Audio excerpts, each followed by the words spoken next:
Bharatiya Janata party के मेरठ सरधना विधानसभा seat से विधायक रहे संगीत सोम की परेशानियां बढ़ती हुई नजर आ रही हैं।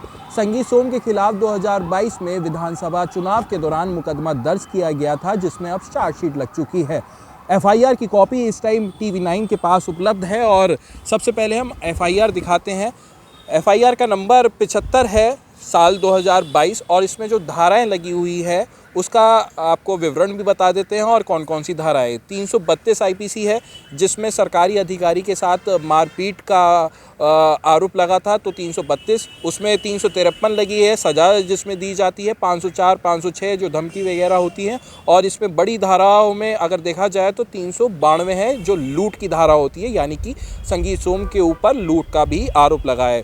171F वो धारा होती है जब मतदान को प्रभावित किया जाता है किसी न किसी तरीके से, तो 171 लगाई जाती है। और 188 आईपीसी भी लगी है, क्योंकि उस दौरान 2022 में पेंडेमिक चल रहा था, तो 188 लगाई गई है, कोरोना काल था। अब इसमें विवरण क्या है, इस विवरण को भी एक बार हम आपको दिखा देते हैं कि जो एफआईआर में लिखा गया है, जो तहरीर दी जाती है उसमें क्या लिखा गया है।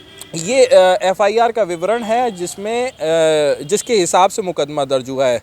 इसमें ये लिखा गया है, सूचना जुबानी अंकित कराई गई, दिनांक थी 10 फरवरी 2022, करीब समय रहा होगा 2 बजे का। और ये जो एफआईआर दर्ज कराई है वो एसएचओ ने खुद कराई है। तो उन्होंने जानकारी देते हुए इस एफआईआर में बताया है कि सूचना मिली कि ग्राम सलावा में प्राथमिक विद्यालय सलावा के बूथ नंबर 131 पर भाजपा प्रत्याशी श्री संगीत सोम द्वारा पीठासीन अधिकारी के साथ कुछ अभद्रता की गई है, जिसके बाद एसएचओ वहाँ पर पहुँचे और वहाँ पर पहुँचने के बाद उन्होंने पीठासीन अधिकारी अश्वनी शर्मा से इस मामले की जानकारी ली। तो उस अश्वनी शर्मा ने एसएचओ को जानकारी दी, जिसके बाद ये बताया गया है कि संगीत सोम ने ये सवाल पूछा था कि मतदान धीरे क्यों चल रहा है, जिसके बाद मतदान सही रूप से चल रहा है ऐसा वहाँ के पीठासीन अधिकारी ने बताया। और फिर वहाँ पर कुछ आपस में तू मैं हुई और जो पूरी घटना सीसीटीवी में कैद है इसका भी इस चीज़ में जिक्र किया गया है। इस पर उक्त प्रत्याशी आग बबूला होकर मुझसे गाली गलौज करने लगे और अभद्रता व्यवहार